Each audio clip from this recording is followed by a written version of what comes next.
মাত্র একদিনের ব্যবধানে পুনর্গঠিত হলো উত্তর পূর্বাঞ্চল আহলে সুন্নাত ওয়াল জামাতের জৈনপুরি রামপুরি ফুরফুরা শিবিরের কেন্দ্রীয় কমিটি।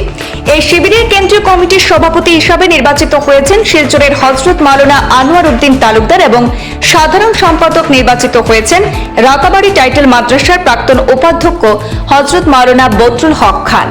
গত শনিবার হাইলাকান্দিতে এক সভার মাধ্যমে গঠিত হয়েছিল উত্তর পূর্বাঞ্চল আহলে সুন্নাত ওয়াল জামাতের রেজভি শিবিরের কেন্দ্রীয় কমিটি। ওই কমিটি গঠনের 24 ঘন্টার মধ্যে রবিবার রাতাবাড়ি নিজামিয়া টাইটেল মাদ্রাসায় গঠিত হল জৈনপুরি রামপুরি ফুরফুরা শিবিরের কেন্দ্রীয় কমিটি।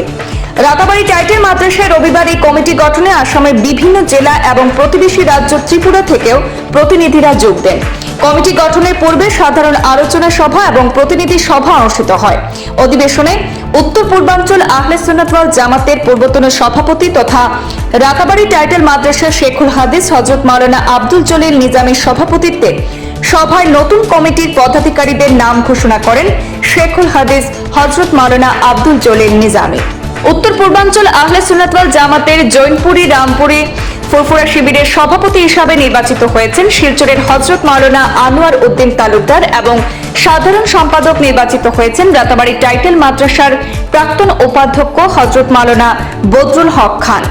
তাছাড়া কার্যকারী সভাপতি হুজাই জেলার আল্লামা মুবাশশির আলী নিজামী, ত্রিপুরার মাওলানা সৈয়দ ওলায়েত হোসেন এবং লাতুর সৈয়দ ফখরুল ইসলামকে সহ সভাপতি হিসাবে নির্বাচিত করা হয়েছে।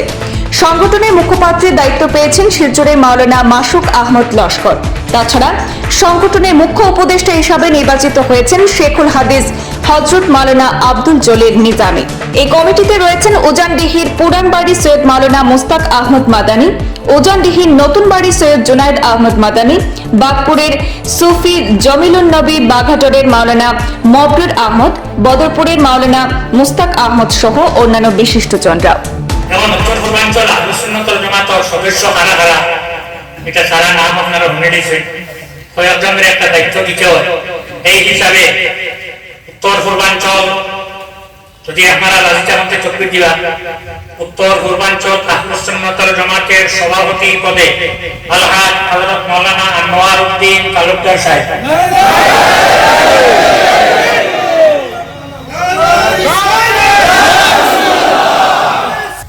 কার্যকারী সভাপতি আলহাজ হযরত মাওলানা মুবাশশির আলী সাহেব হুজাই,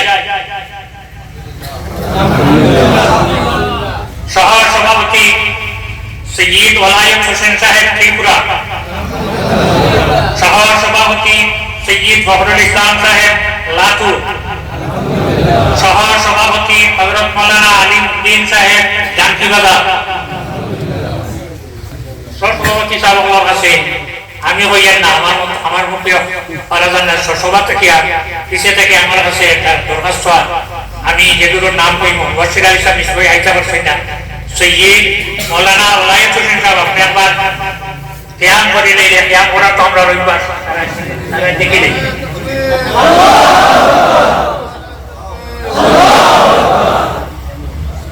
সৈয়দ ফখরুল ইসলাম সাহেব লাতু,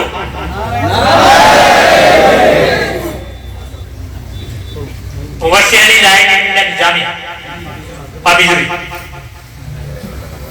মৌলানা আলিমউদ্দিন সাহেব জানকিবাজার।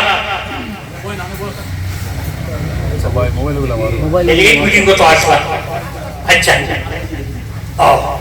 এখন আপনারা সামনে উত্তর পূর্বাঞ্চল আহলে সুন্নাত ওয়াল জামাতের আরেকটা গুরুত্বপূর্ণ যে পদর নাম, যার নাম আমি আপনাদের সামনে উত্থাপন করেছি, আলহাজ হযরত মাওলানা বদরুল হক খান সাহেব উত্তর পূর্বাঞ্চল আহলে সুন্নাত ওয়াল জামাতের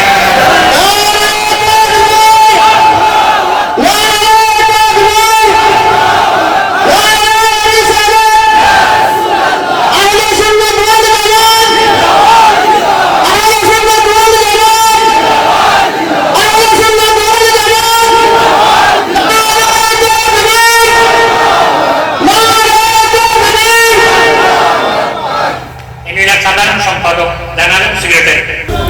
দীর্ঘ প্রতীক্ষার পর ১ ডিসেম্বর ২০২৪ ইংরেজি তারিখে উত্তর পূর্বাঞ্চল আহলে সুন্নাত ওয়াল জামাতের কেন্দ্রীয় কার্যকরী কমিটি ইতিমধ্যেই পুনর্গঠন হয়েছে।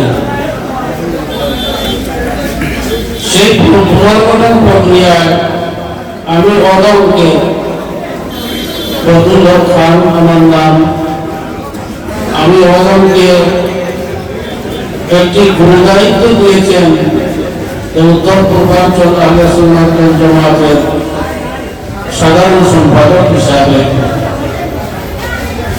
এই পদের মর্যাদা দেওয়া এবং দায়িত্ব পালন আমার পক্ষে অত্যন্ত দুষ্কর। তবুও জামাতের স্বার্থে,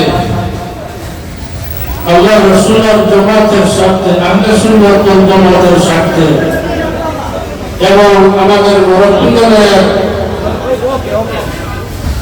বিভিন্ন অনুরোধ মান্য করার লক্ষ্যে আমি মাথা পেতে এই পদকে সাদরে গ্রহণ করলাম। আপনারা সবাই আমার জন্য দোয়া করবেন যাতে সুস্থ সুন্দরভাবে নেতৃত্ব নিয়ে নবীর জামাতকে আগবাড়াইতে পারি এবং সুস্থ সুন্দর আহলে সুন্নাত ওয়াল জামাতের আকীদাপন্থী জনসাধারণের খেদমত করতে পারি, এইগুলি আমার বক্তব্য সমাপ্ত করলাম। কর্মীগণের সমর্থনে এবং সাধারণ সমাজ জনগণের সমর্থনে এবং বিশেষ করে আমার বুজুর্গদের নির্দেশে আমাকে এই জমাতের সভাপতির দায়িত্ব দেওয়া হয়েছে। যদিও আমি এই জমাতের নগণ্য খাদিম এবং এই দায়িত্ব পালন করার মতো সামর্থ্য আমার আছে বলে আমি মনে করি না, তবুও আমার বুজুর্গদের এই আশা এবং নির্দেশকে আমি মান্য করে ওনাদের সেই নির্দেশকে আমি মাথা পেতে নিয়েছি এবং আমি আপনাদের সকলের সহযোগিতা এবং দোয়া কামনা করছি যাতে আমি আল্লাহ রাসূল সাল্লাল্লাহু আলাইহি ওয়াসাল্লামের এই জমাতে একনিষ্ঠ খেদমত করতে পারি, সকলের সঙ্গে সমানভাবে সামঞ্জস্য রেখে খেদমত আঞ্জাম দিতে পারি। এই হিসাবে আপনাদের সহযোগিতা এবং দোয়া কামনা করিয়া আমি আমার সংক্ষিপ্ত বক্তব্য শেষ করলাম। আসসালামু আলাইকুম।